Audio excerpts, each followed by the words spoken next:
اعوذ باللہ من الشیطان الرجیم بسم اللہ الرحمن الرحیم الم یعلموا ان اللہ یعلم سرهم ونجواهم وان اللہ علام الغیوب الذین یلمزون المتطوعین من المؤمنین فی الصدقات والذین لا یجدون الا جہدهم فیسخرون منهم سخر اللہ منهم ولهم عذاب علیم۔ سبحان اللہ۔ منافقوں کے بارے میں آگے اللہ تبارک و تعالیٰ نے ارشاد فرمایا میں علم یعلم ان اللہ یعلم سرهم ونجواهم، فرمایا کہ کیا منافق یہ بات نہیں جانتے کہ ان اللہ یعلم کہ اللہ تعالیٰ تو ہر بات جانتا ہے، سبحان اللہ۔ سرهم ان کے دلوں کی چھپی ہوئی بات کو بھی جانتا ہے، ونجواهم اور ان کے کانوں کے اندر جو ایک دوسرے کی پھسر کھسر کرتے ہیں وہ بھی جانتا ہے۔ ٹھیک ہے، کیونکہ پیچھے بات چل رہی تھی کہ منافقوں نے کہا تھا کہ ہمیں اللہ تعالیٰ مال دے تو ہم یہ کر دیں گے وہ کر دیں گے، تو یہ سارا منافقوں کا سلسلہ چلتا آ رہا ہے۔ تو منافق کیونکہ ڈرتے بھی تھے کہ ہمارے بارے میں قرآن کی کوئی آیت نہ نازل ہو جائے، تو اللہ تبارک و تعالیٰ نے ایک آیت نہیں بلکہ یوں سمجھ لے کہ 2 سپارے نازل فرما دیے ہیں۔ سبحان اللہ۔ ٹھیک ہے، اگر سارے منافقوں کے متعلق جتنے آیات کا ٹھیک کیجیے نا، غالباً ایک انداز ہے، میں ویسے بات کر رہا ہوں کہ سپارہ 1.5 سپارہ ہی بن جائے گا۔ تو منافق تو اس بات سے ڈرتے تھے کہ ہمارے متعلق کوئی ایک آیت ہی نہ نازل ہو جائے، یحذر المنافقون ان تنزل علیہم سورۃ تنبئہم بما فی قلوبہم۔ تو اللہ تعالیٰ نے ارشاد فرمایا کہ منافق یہ بات نہیں جانتے کہ اللہ تعالیٰ تو ان کے دلوں کے اندر جو چھپا ہوا ہے وہ بھی جانتا ہے، اور جو کچھ وہ ایک دوسرے کے کان کے اندر خسر پھسر کرتے ہیں وہ بھی سرگوشیاں کرنا یہ بھی جانتا ہے۔ دیکھیں نا قرآن مجید کی ایک آیت ہے، فرمایا کہ یعلم خائنۃ الاعین وما تخفی الصدور، فرمایا اللہ کی شان یہ ہے کہ یہ جو ایک دوسرے کو آنکھ مارتے ہیں رب وہ بھی جانتا ہے۔ ٹھیک ہے، خائنۃ الاعین، آنکھوں کے کنارے سے جو ایک دوسرے کو بات کر رہے ہوتے ہیں، ہوتا نا ہمارے ہاں تو عموماً کہا جاتا ہے بھی آنکھ مارنا، ٹھیک ہے، یہ جو یعلم خائنۃ الاعین، یہ جو آنکھوں کے کنارے سے بات کرتے ہیں نا منافق کے اندر بیٹھ کر، ٹھیک ہے، یا سادہ لفظوں میں یوں کہہ لیں کہ یہ جو ایک دوسرے کو مسجد نبوی میں بیٹھ کر جو آنکھیں مار رہے ہوتے ہیں رب وہ بھی جانتا ہے، اور وما تخفی الصدور، جو ان کے دلوں میں ہے وہ بھی رب جانتا ہے۔ سبحان اللہ۔ ٹھیک ہے، تو یہ کیا اللہ تعالیٰ نے ارشاد فرمایا علم یعلم، کیا منافق یہ نہیں جانتے کہ رب سب کچھ جانتا ہے، وَأَنَّ اللَّهَ عَلَّامُ الْغُیُوبِ، اللہ تعالیٰ تو تمام غیبوں کو جاننے والا ہے۔ سبحان ٹھیک ہے جی، اس کائنات کے اندر جتنے بھی پوشیدہ راز ہے وہ تو سب جانتا ہے، اس کی بارگاہ اقدس میں تو کوئی چیز پوشیدہ نہیں نا، اتنا بڑی کائنات ہے، اتنا بڑا جہان ہے۔ دیکھیں نا ہمیں جو ستارے نظر آتے ہیں بظاہر ایسے لگتا ہے جیسے کسی نے مطلب یوں سمجھ لیں کہ بس وہ چھوٹے چھوٹے چراغ رکھے ہوئے ہیں، ٹھیک ہے، لیکن اللہ تعالیٰ نے کیا ارشاد فرمایا یہ جو رات ہے نا، رات ہم نے اسے تاروں کے ساتھ سجایا ہے، سبحان لیکن اگر تارا نظر نہ آئے تو رات بھی جو ہے نا وہ بے سری لگ رہی ہوتی ہے۔ ٹھیک ہے جی، اگر تارے نکلے ہوئے ہوں تو رات کی خوبصورتی کے اندر اضافہ ہو جاتا ہے، لیکن یہ تارا اتنا چھوٹا نہیں ہے جتنا ہمیں نظر آتا ہے، یہ ہماری زمین سے بھی بڑے بڑے تارے ہیں۔ آخر وہاں بھی تو کوئی جو لوگ موجود ہوں گے یا کوئی مخلوق موجود ہوگی، تو اتنا بڑے جہان، اتنی بڑی کائنات ہے، تو اس کائنات کو جو چلا رہا ہے وہ تمہارے سینوں کے اندر اگر چھوٹی موٹی باتیں منافقت کی کھڑی ہیں تو اس کو نہیں جانتا وہ؟ ان اللہ علام الغیوب، اس کائنات کے اندر جتنی بھی پوشیدہ راز ہے وہ سب کو جانتا ہے۔ اور اگلی بات فرمایا اللہ جینا، ان منافقوں کی عادت تو یہ ہے کہ یہ وہ لوگ ہیں یلمزونا، جو عیب نکالتے رہتے ہیں، نقص نکالتے رہتے ہیں۔ کن کے نکالتے ہیں؟ متطوعین من المؤمنین فی الصدقات، وہ مومن لوگ جو صدقہ خیرات کرتے ہیں، زکوٰۃ دیتے ہیں، متطوعین دل کھول کر جو کرتے ہیں، یہ ان کے بھی نقص نکالتے ہیں۔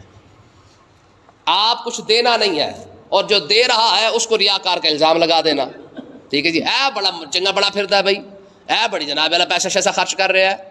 تو آپ دیکھ لیں یہ الفاظ ہمارے ہاں بھی ملتے ہیں۔ تو منافق کیا کرتے؟ ان کا ایک ہی کام تھا، خود انہوں نے خرچ نہیں کرنا، اسلام کو جب بھی ضرورت پڑتی منافق 1 روپیہ بھی نہیں دیتے تھے، ٹھیک ہے، غزوہ تبوک، بدر، حنین، خندق سارے اٹھا کے دیکھ لیں، آپ کو منافق پیسہ خرچ کرتا نظر نہیں آئے گا۔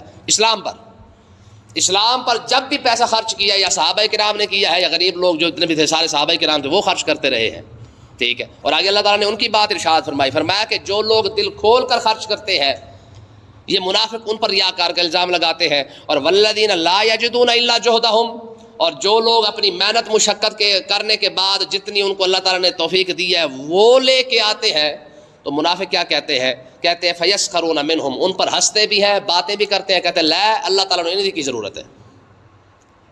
جیسے میں نے آپ کو مثال دی تھی کہ صدیق اکبر سارا مال لائے تو صدیق اکبر پر بھی ریاکاری کا الزام لگا دیا، یہ دکھاوا کر رہے ہیں، ٹھیک ہے جی، یہ اپنے آپ کو جناب اللہ بڑا بنانا چاہتے ہیں، چلو صدیق اکبر تو لائے اور رکھ دیا، حضرت ابو عقیل 1 کلو کھجورے لائے یا 2 کلو کھجورے لائے زیادہ سے زیادہ، وہ بھی رات کو انہوں نے محنت کی، مشقت کی، جناب یہودی کے باغ کو پانی دیتے رہے مشق کے ساتھ بھر کے، تو اس نے کہا تھا جی میں آپ کو 4 کلو جو کھجورے دے دوں گا، تو 2 کلو وہ بھی گھر دے کے آئے اور 2 کلو لے کے آئے، تو منافقوں نے کیا کہا، لے یعنی کی ضرورت سی، اور رب نے 2 کلو کھجوروں کی بھی ضرورت پہ گئی۔ ہمارے ہاں جیسے ہوتا ہے کوئی 10 روپے دے تو اس پر بھی تنقید ہے، کوئی 10,000 دے اس پر بھی، لا بھی چودھری نے بھائی نہ پڑھانے واسطے بڑا کچھ کیتا بھائی، ٹھیک ہے، تو جس نے 10 روپے دے دیے کہنے جائے تھوڑی زیادہ تو دینے سننا، ٹھیک ہے جی۔ تو دونوں طرف سے منافق کسی حال میں جو ہے وہ راضی نہیں ہوتا ہے۔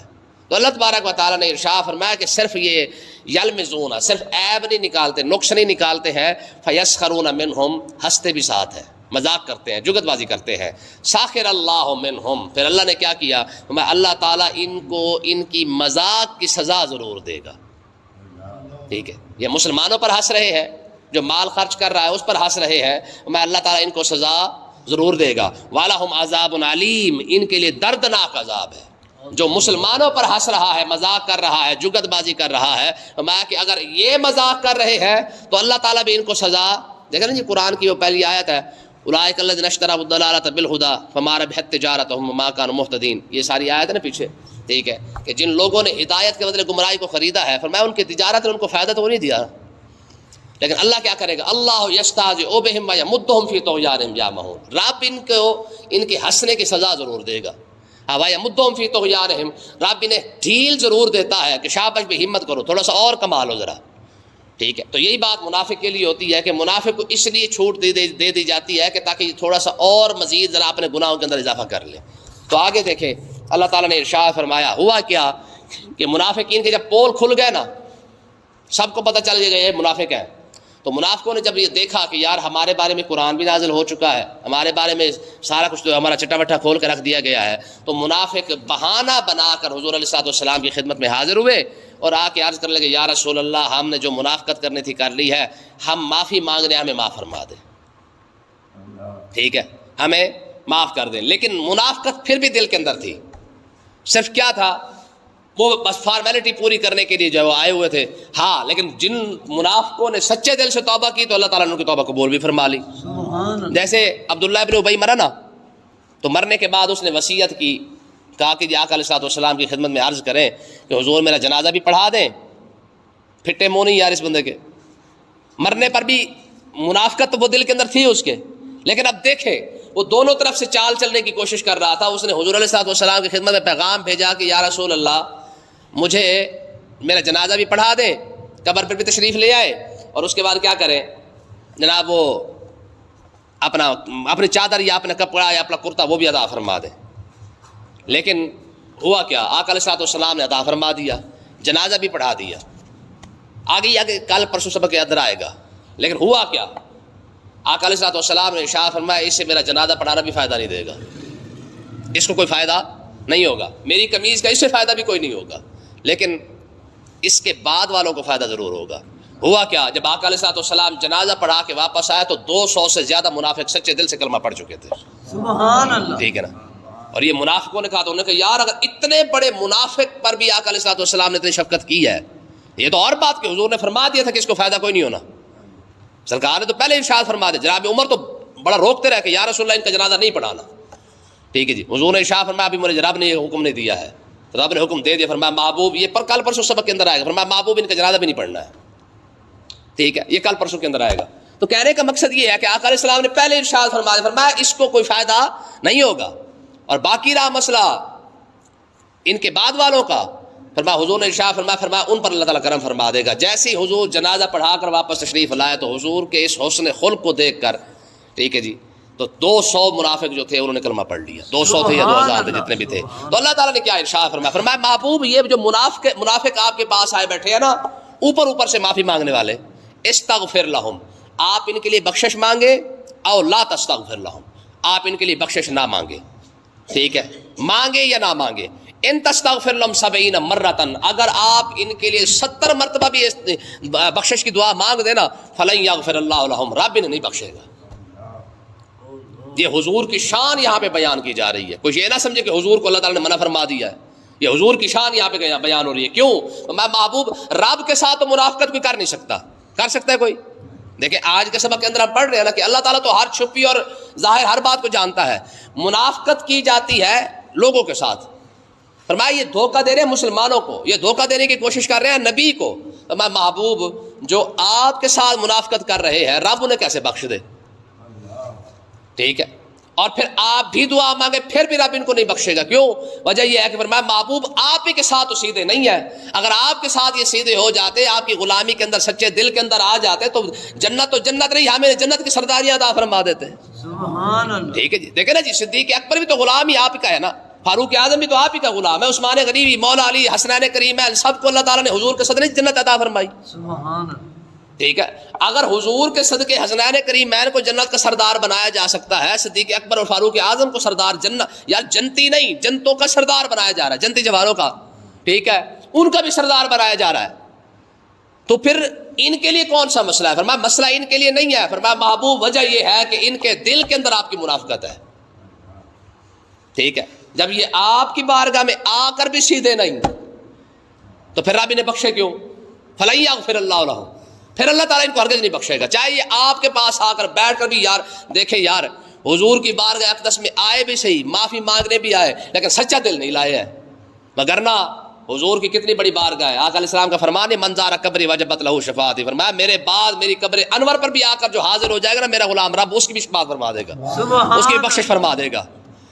یار حضور کے وصال کے بعد آج ہمیں امید ہے کہ ہم جب حضور کی خدمت میں حاضر ہوتے ہیں تو آقا علیہ الصلوۃ والسلام کی حضور کی قبر انور پر حاضر ہونے کی وجہ سے اللہ تعالیٰ کرم فرما دے گا. تو ان پر نہ کرم فرما دیتا, لیکن وجہ کیا تھی کہ کیونکہ کھوٹے دل کے ساتھ بیٹھے تھے نا. آج بھی دیکھ لے وہ گندے رومال والے وہاں پہ پھر رہے ہوتے ہیں, وہ خبیث لال رومال, ٹھیک ہے. اب ان دیکھ لے کتنے یار بغارت قسم کے لوگ ہیں, مسجد نبوی کے اندر کھڑے ہو کر بھی وہاں پر جناب اللہ جو بکواس کر سکتے ہیں وہ ساری کرتے ہیں, اور ساری حضور علیہ الصلوۃ والسلام کے خلاف کرتے ہیں. ادھر منہ کر کے دعا نہیں مانگنی ہے, ادھر منہ کر کے یوں نہیں کرنا ہے, ادھر یہاں نہیں کرنا, ادھر وہاں نہیں کرنا. تو کھڑا کہاں پر ہے؟